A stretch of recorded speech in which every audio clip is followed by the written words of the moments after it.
Tila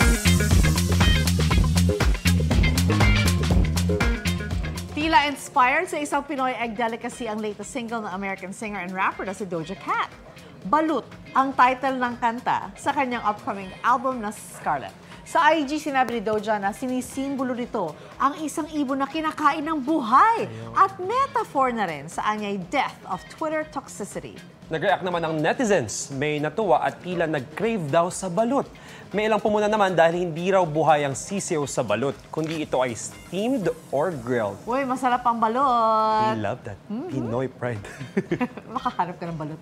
Mauna ka sa mga balita. Bisitahin at mag-subscribe sa GMA Integrated News sa YouTube. Sa mga kapuso abroad, samahan nyo kami sa GMA Pinoy TV at sa www.gmanews.tv.